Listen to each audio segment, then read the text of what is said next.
Guess what? Gaming season has officially arrived. August is typically the time when we start seeing loads of new releases, and this year looks to deliver as expected. Tons of great new games coming this month. Here's what I think looks the most interesting. Beast of Reincarnation is a new action RPG that fuses real-time and turn-based combat as you explore a beautiful, harsh world as Emma and her good boy Ku. Probably most interestingly is that this is the latest title from Game Freak. Yes, the same Game Freak who makes all the Pokemon games. It is quite a departure from their usual fare, but frankly, it's looking pretty good. Set in a post-apocalyptic Japan, we play as Emma, an outcast shunned from society for her affliction, and Ku, the blighted and adorable dog. Together, we'll be embarking on an adventure in this, what they're calling a one-person, one-dog action RPG. That is literally the verbiage that those are the words they use verbatim. They say it's a one-person, one-dog action RPG. Sounds a little Anyways, aside from the narrative stuff, as mentioned, the game blends real-time action combat with some turn-based elements. It seems for the most part you're going to be doing the typical action combat fare with Emma. You're focused on melee strikes, you got light and heavy combos, dodging and parrying, all of that stuff. And then periodically, as you fill up Ku's special meter, you can then activate your canine companion to do all sorts of special magic-infused abilities, casting fireballs, growing trees for you to climb, or summoning roots that control the enemies. There's customization and progression systems. You got skill trees, gear, and spirit stones. Multiple playstyle options based on your loadouts, including ranged, stealthy, and aggressive variations.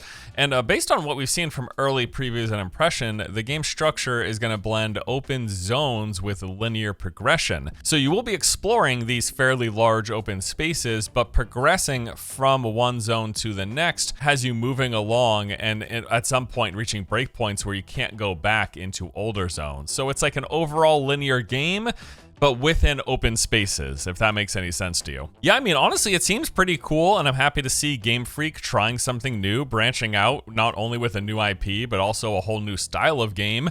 Beast of Reincarnation launches on August 3rd, coming to PC, PlayStation, and Xbox. Big Walk is a new game all about walking and talking. Wait, don't skip this. I know at first glance, it looks like your typical friend slop, and it certainly is a co-op focused game, but it also seems to have a lot more going for it. Checking out some trailers and gameplay, it's immediately obvious the game has a lot of charm and thought put into it.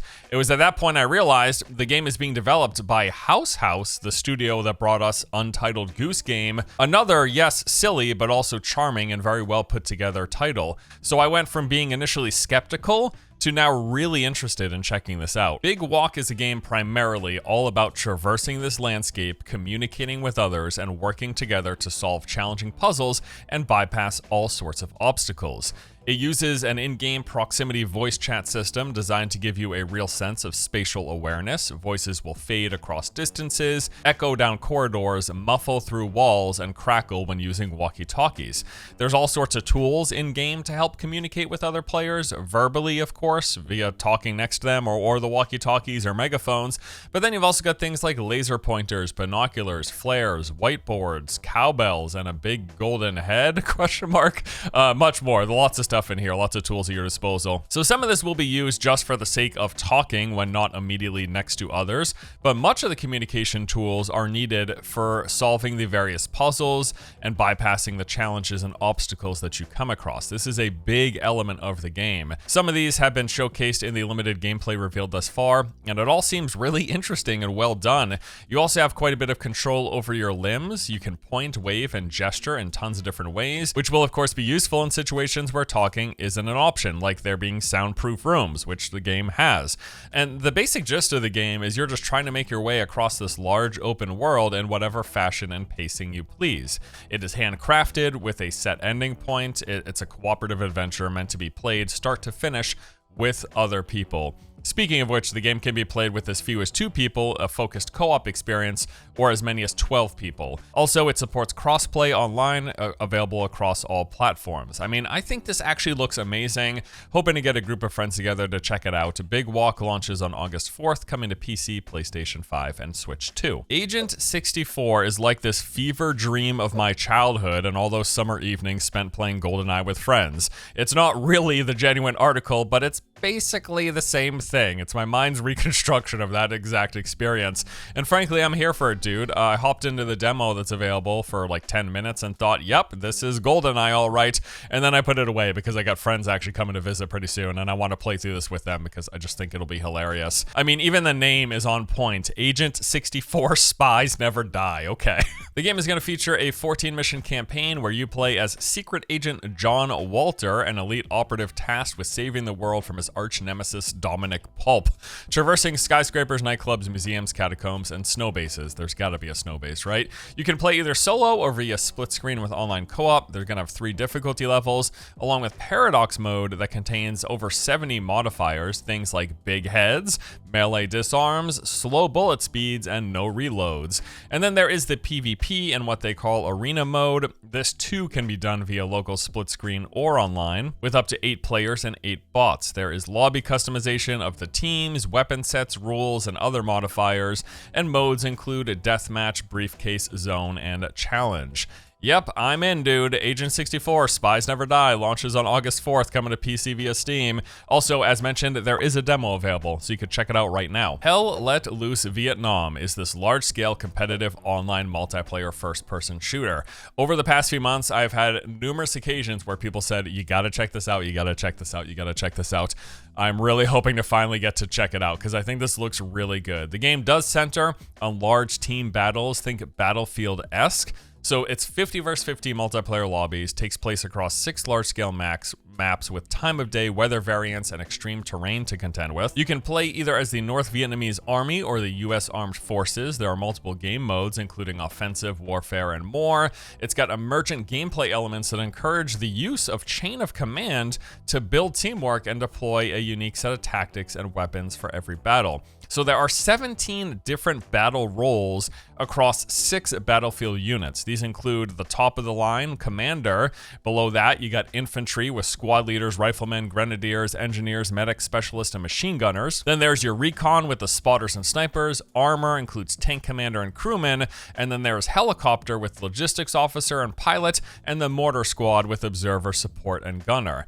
There's multiple vehicles, including helicopters and patrol boats, revamped tutorial for better player onboarding. They've done some updating to the interface and user experience from prior builds, and enhanced player movement and gameplay. Yes, man, this looks pretty cool. If you're in for a large-scale, first-person competitive shooter, Hell Let Loose Vietnam launches on August 13th for PC, PlayStation, and Xbox. Mortal Shell 2 is coming this month. This game has been picking up steam since they released a playable demo a few weeks back. It seems the developer, Cold Symmetry, has really made some great improvements over the original. While, you know, it had some interesting ideas, but overall I felt the game fell a bit flat. In fact, still to this day, it's got a mixed user rating on Steam.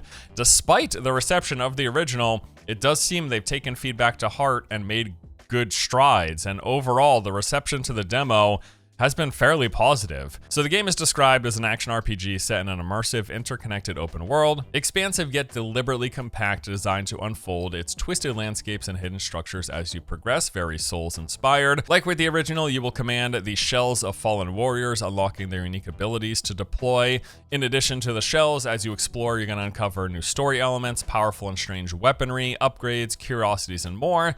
The game features over 60 dungeons, each providing formidable challenges, along with a plethora of larger-than-life boss encounters. Mortal Shell 2 will be releasing on August 20th. It is coming to the PC, PlayStation, and Xbox. Also, Steam demo still available if you want to check it out. Aliens Fireteam Elite 2 is the next installment in this wave-based survival game where you, either solo or in a group of up to 4, make your way through levels teeming with hordes of xenomorphs. It is a very cool concept, and the original game, while not necessarily a blockbuster hit, was fairly successful and well received. The sequel here looks to take that formula and ramp it up to the next level, expanding from 3 to 4 players and introducing deeper team-based mechanics that reward coordination and strategic class composition. It's also new and improved classes with distinct playstyles and tactical abilities. Massive variety of new xenomorphs are going to force you to stay mobile, maintain situational awareness, and use every tool at your disposal. Beyond the expanded weaponry and gear customization, There's also a new specialist, a fully customizable class where you can mix and match major and minor abilities of other classes. That sounds like it'll probably be overpowered. I guess we'll see. Multiple dedicated horde maps. You'll battle through escalating waves of xenomorphs and other deadly enemies, earning increasingly valuable rewards the longer you survive. This looks and sounds awesome. The first game, like I said, was well received. Can't wait to check this out. Aliens Fireteam Elite 2 will be launching on August 25th, coming to PC, PlayStation, and Xbox. Star Wars XCOM, Star Wars XCOM, Star Wars XCOM. That is it. That's the game pitch. Put me down for 10 copies, bro. Of course, I'm talking about Star Wars Zero Company, the new single-player turn-based tactics game set in the Star Wars universe during the twilight of the Clone Wars.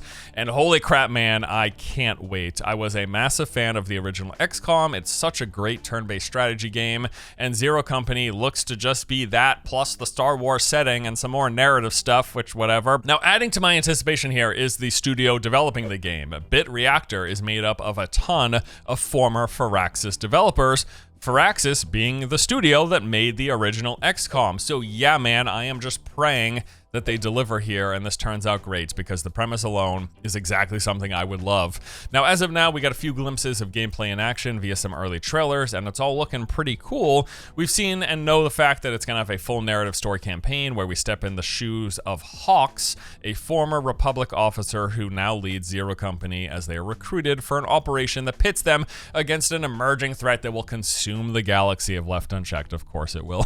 We will command a roster of operatives in tactical operations, investigations, and other missions through the cinematic story.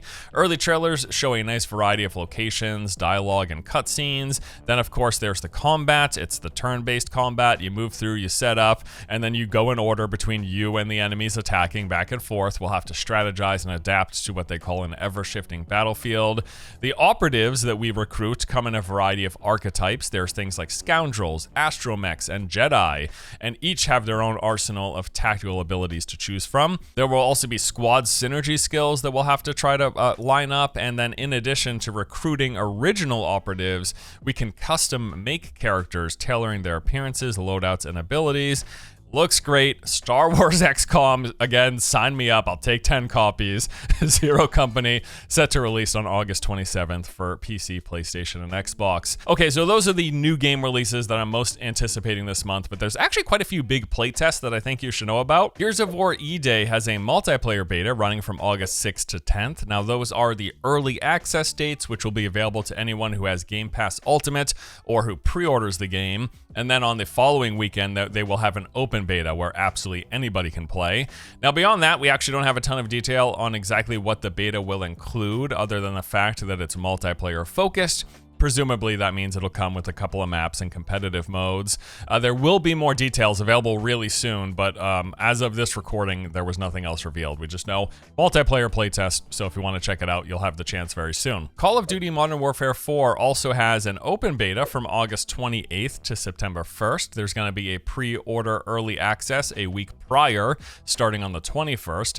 Now, the test is going to include multiple maps, a wide selection of brand new operators, 19 different weapons, and multiple modes from search and destroy to the brand new kill block, along with training mobility course. So this is a great chance, of course, to check out the next yearly installment of Call of Duty, help you decide if it's something you'd like to buy this year. In general, these open betas are fantastic for that reason alone.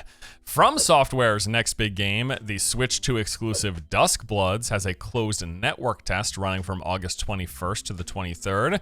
Looks like you will need to register on the game's website for a chance to be invited here.